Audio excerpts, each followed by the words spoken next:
Halo, selamat sore. Ketemu lagi di Bincang UMKM. Hari ini saya sudah bersama dengan owner dari Mayang Catering, Ibu Ita Marno.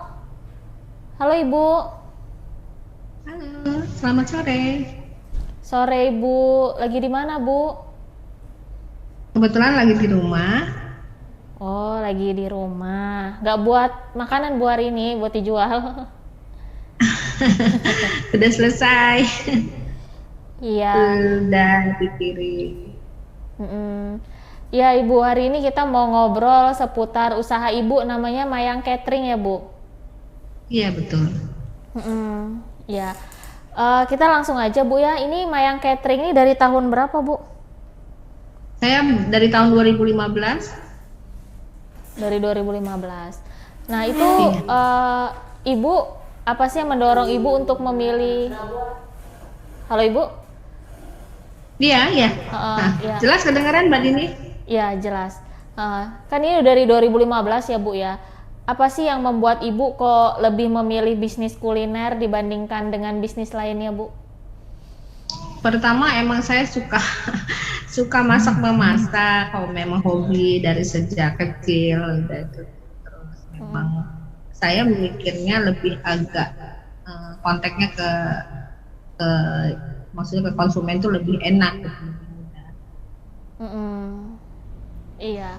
Itu memang dari 2015 itu namanya itu memang Mayang Catering ya Bu ya? Eh, Sebetulnya nama itu setelah 5 tahun berjalan baru saya itu, karena 5 tahun pertama saya cuma hanya jual pempek, hanya pempek pempek ikan waktu itu.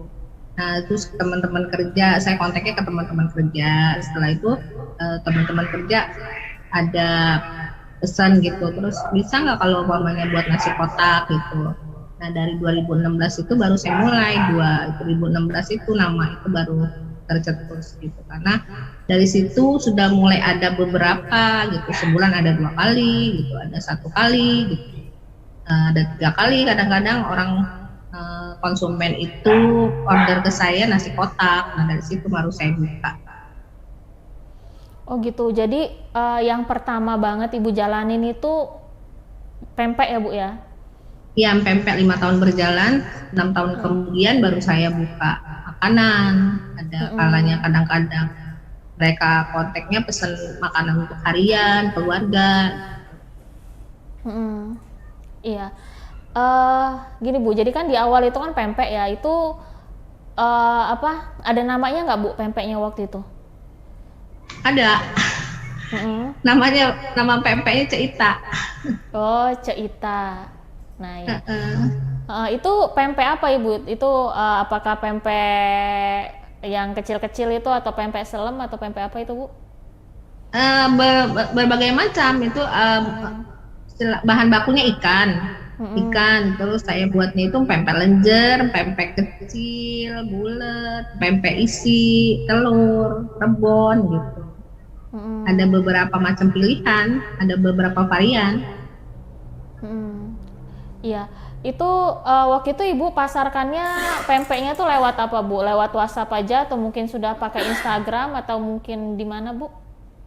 Enggak, saya awal itu dari teman-teman kerja aja, teman-teman kerja saya buat, pesen satu persatu, lama kelamaan makin membanjir. Tapi kita tuh usaha itu, sebetulnya kalau di bulan Ramadan ya Mbak ramenya. Kalau di bulan-bulan biasa karena saya nggak punya tempat toko, jadi ya itu aja melalui pesan teman-teman kerja. Kemudian saya buka online juga Iya, jadi waktu itu pempeknya Ibu melalui buat WA. sendiri ya? Iya, saya yang buat sendiri. Iya. Nah Ibu, di tahun berapa Ibu sudah mulai, kan pertama kan pempek ya Bu ya? Terus Ya, di tahun berapa Ibu sudah mulai menambah varian jualan lain Bu? 2021 Oh, yang banyak. 2021. Jadi dari 2015 sampai 2021 itu hanya pempek aja Ibu ya?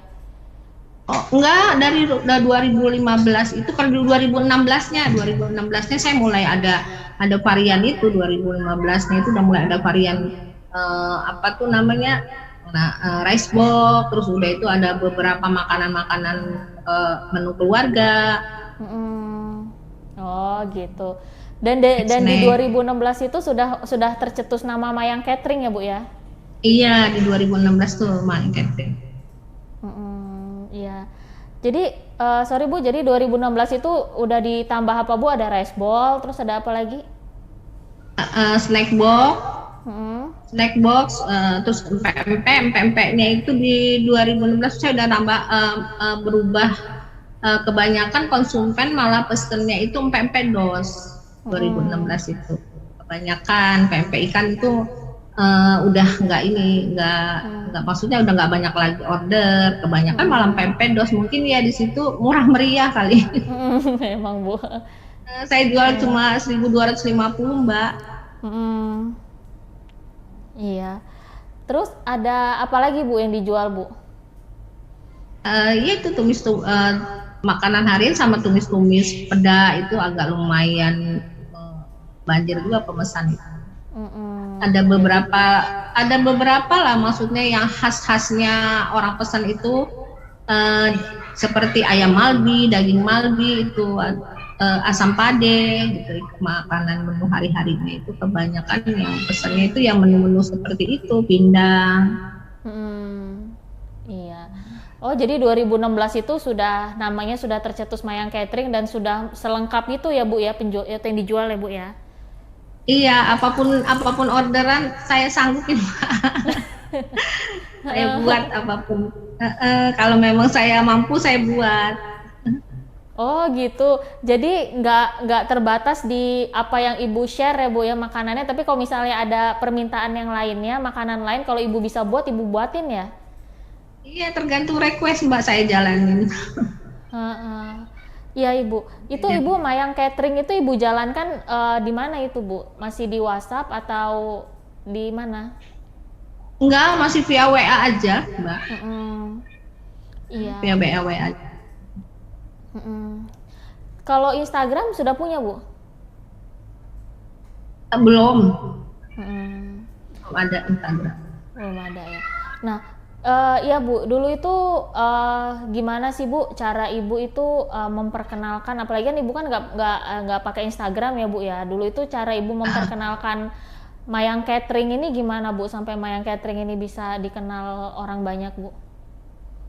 Dari awal mula itu dari teman-teman kerja itu, maksudnya itu cicip-cicip makanan saya, masakan saya gitu Mbak. Kemudian keluarga itu ada istilahnya haul gitu, kenduri apa segala macam gitu, pesannya rice boxnya ke saya gitu. Nah dari mulut ke mulut itu jadi saya makin ada lah pemesan saya sesekali gitu dari itu.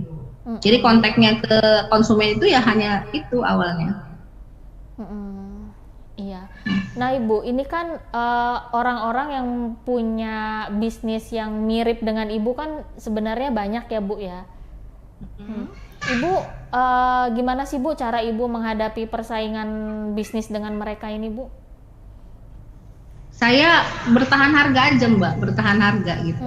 Jadi sekalipun itu ketika harga itu mahal, saya tetap mensiasati aja bagaimana caranya itu tetap konsumen, karena konsumen tahunya harga standar saya sekian gitu. Nasi kotak itu sekian gitu. Jadi saya cuma bertahan harga. Jadi saya kalau pamannya kita naikin harga sedikit, mereka pasti tawar, dan juga susah ya Mbak, persaingan harga itu memang ketat. Pernah sih saya ada beberapa kali harga itu saya lebihkan dari standar yang saya punya, kemudian orang beralih ke yang lain gitu. Mereka lebih memilih ke rumah makan, lebih memilih yang sudah punya trendmark seperti ayam bakar boju, segala macam gitu. Jadi saya tetap bertahan harga aja.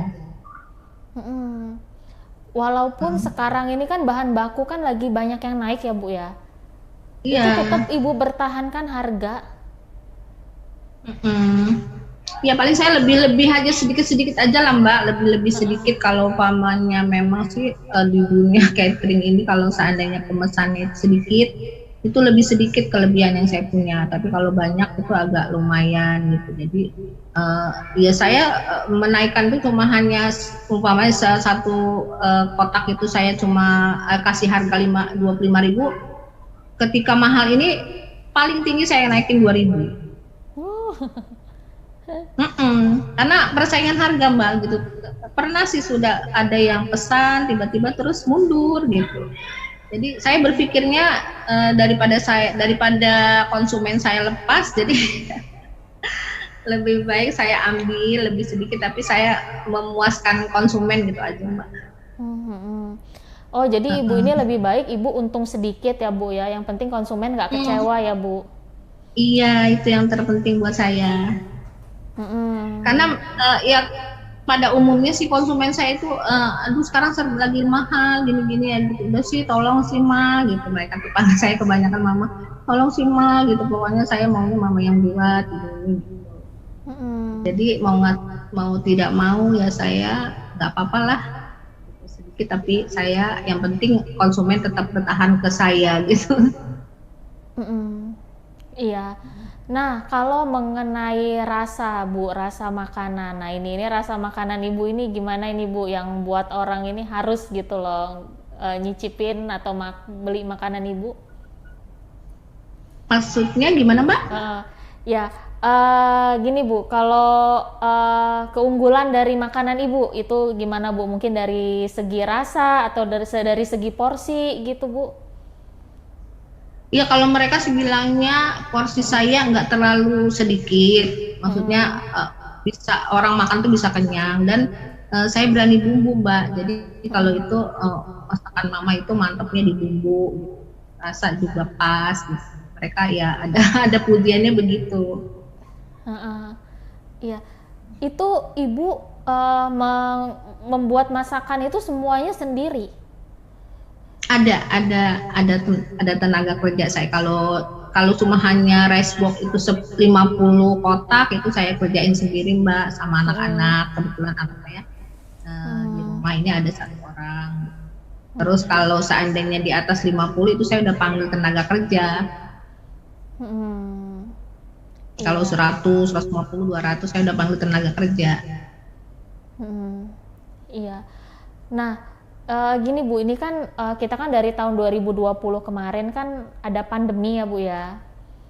Iya. Ada pandemi sampai sekarang pun sebenarnya masih ada. Itu gimana Ibu bisnis Ibu ini bisa bertahan di tengah pandemi ini? Iya, agak berkurang Mbak sebetulnya. Saat pandemi ini udah agak berkurang jauh dari yang sebelum pandemi. Kemarin itu ada sempat orang pesan-pesan beberapa itu, maksudnya itu prasmanan tiba-tiba mengurangi jadi rice box gitu. Istilahnya hidangan ya, kita hidang sekian ratus porsi tiba-tiba mengurangi jadi rice box, itu kan sudah berkurang juga penghasilannya gitu. Iya. Terus gimana Ibu cara Ibu mengatasi penurunan penjualan ini Bu? Disabarin aja Mbak. Seberapa ada yang order ya saya jalani, nggak ada ya saya menunggu aja gitu. Iya, yang penting Ibu tetap jaga kualitas, tetap jaga rasa ya Bu ya, dan harga ya Bu. Iya, itu terutama Mbak yang saya jaga. Jadi ya kualitas makanan gitu, terus sama rasa itu yang saya utamakan. Ya, nah Ibu, Ibu kan sudah menjalani bisnis ini kan sejak 2015 ya, udah lumayan lama ya, udah lebih dari 5 tahun ya. Itu iya. Selama Ibu menjalani bisnis kuliner ini apa sih Bu kesulitannya? Sebenarnya kesulitannya persaingan harga Mbak. Persaingan harga itu. Umpama seperti saya jual pempek gitu, pempek orang Birani jual 1.000 dengan yang digoreng, kalau saya pakai cuma hanya pempek rebus saya jual 12,5 gitu. Terus ya masih ada beberapa lah konsumen yang masih tetap bertahan gitu. Maka dari itu saya utamakan rasa aja Mbak. Dari cuka saya umpama saya lihat orang itu buat cuka itu kan kalau yang murah-murah gitu, empek-empek murah meriah gitu kan encer. Kalau saya tetap bertahan seperti yang saya buat empek-empek ikan. Jadi rasa itu ada di cukanya juga. Gitu. Jadi cukanya kental ya Bu ya? Iya, kental. Iya. Ibu kalau mau beli dagangan Ibu bisa WA kemana Bu? Ke WA nomor saya. Boleh di-share Bu nomornya? Apa nggak Bu? Oh, bisa. Ya, apa? 0859 0040 8651. Iya. Nah Ibu kalau mau pesan makanan Ibu itu tuh minimal hamin berapa Bu? Hamin 2. Hamin 2, kadang-kadang ada juga sih Mbak, kalau memang umpama nih gini dia mereka mau pakainya itu jam 7.30 pada Isya ya. Terus saya jam 9 pagi itu masih menyanggupi kalau cuma hanya 100 kotak gitu kalau rice box. Tapi kalau catering makanan prasmanan hamin 2 itu saya masih bisa. Iya. Itu ada ini nggak Bu, kalau mau pesen itu ada minimal pemesanan nggak? Minimal berapa porsi gitu? Ada minimal pemesanan saya minimalnya 50, terus maksimalnya ya tergantung kebutuhan konsumen. Maksimalnya nggak terbatas ya Bu ya? Enggak terbatas. Pokoknya sebanyak apa aja ya udah dijalanin ya Bu ya? Iya, semakin banyak pemesan semakin saya cari tenaga kerja. Iya. Makin Ibu cari bantuan Mbak. cari bantuan ya Bu ya? Iya. Ibu pernah dapat ini nggak Bu? Pernah dapat masukan nggak dari konsumen Ibu gitu? Ibu kok makanannya tambahin bumbu ini dong atau tambahin ini gitu? Belum pernah. Belum pernah Mbak, belum pernah. Iya. Oh berarti udah pada suka semua ya sama makanan Ibu ya? Insya Allah ya belum. Belum pernah sih. Iya. Nah mengenai harganya Bu, harganya mulai dari berapa ini Bu? Kalau empek dos saya jual 12,5, kalau empek kan 2.500. Kalau makanan yang seperti saya kirim ke Mbak tadi, tumis pedak itu satu porsian itu saya buat harga 35 dari 2 ekor ikan asin pedaknya. Kalau nasi ayam bakar 25 lengkap. Kalau berikut sama aqua dan buah itu 27. Iya, murah ya Bu ya sebenarnya itu tuh. Iya murah. Kalau lengkap banget Mbak, yang umpama nasi rendang, terus sama sayur sambal goreng kentang sama bihun kerupuk tuh saya jual 30. Iya. Nah Ibu, terakhir nih Bu, kalau misalnya nih ada yang pengen berbisnis kuliner, itu tips dari Ibu ini gimana? Iya itu. Pertama utamakan rasa, kedua penampilan. Pertama rasa, kedua penampilan. Penampilan itu perlu juga ya Mbak. Kayak seperti saya kalau umpamanya rice box itu Mbak, saya utamakan kotak, saya cari yang bagus. Walaupun agak mahal dikit kotak, tapi dari penampilan aja orang udah lihat selera kan Mbak gitu. Oh ini kotaknya udah bagus, nggak melewat sana, nggak melewat sini gitu. Terus isi di dalamnya pun saya susun rapi, dan kedua rasa. Iya, dan harus berani bersaing harga ya Bu ya? Iya itu. Itu yang paling utama itu juga Mbak. Termasuk yang paling utama, karena kita kalau lebih harga juga mereka mundur. Iya. Nah Ibu, kalau misalnya nih sudah dijalani terus menemui kegagalan di tengah jalan gitu, itu apa yang harus dilakukan Bu? Seperti apa tuh contohnya Mbak? Iya, kegagalan misalnya penjualannya menurun gitu, atau mungkin dagangannya nggak laku, atau dikomplain konsumen gitu Bu. Kalau saya sih gini ya Mbak ya, kayak seperti empek-empek gitu Mbak. Saya dari sejak mulai berusaha bisnis itu saya nggak pernah menstok banyak. Jadi tergantung pemesan. Jadi saya cari pemesan dulu. Setelah pemesannya sekian-sekian, saya baru punya standar kos ini harus dibuat sekian, harus dibuat sekian. Jadi saya nggak pernah taruh makanan sisa. Jadi nggak pernah ada masalah di maksudnya di penjualan saya nggak habis atau bagaimana, itu nggak pernah, Mbak. Iya, ya artinya pinter-pinter Karena kita aja ya. Iya, mensiasatnya gitu, Mbak, karena saya mengingat juga kalau lebih juga dibuat nanti ketika itu nggak fresh orang nggak enak rasanya gitu kan. Sudah saya menyayangkan juga orang sudah beli tiba-tiba dirasa nggak enak, itu kan bakal kecewa nanti gitu. Jadi kepuasan saya, kepuasan konsumen gitu loh, Mbak. Intinya gitu. Iya. Oke, Ibu Ita, sebelum saya tutup ada yang mau Ibu sampaikan, Bu? Sudah cukup. Terima kasih banyak aja atas wawancaranya, Mbak Dini. Semoga silaturahmi kita berjalan lancar. Iya, baik Ibu Ita, terima kasih banyak ya Bu ya atas waktunya. Iya, sama-sama. Sama-sama sayang. Sehat-sehat selalu, Mbak Dini. Iya, saya juga Ibu. Iya, amin. Sukses selalu Tribun Lampung. Semangat. Iya Ibu. Ya, Tribuners, itu tadi obrolan kita bareng dengan Ibu Ita. Sampai jumpa lagi di Bincang UMKM.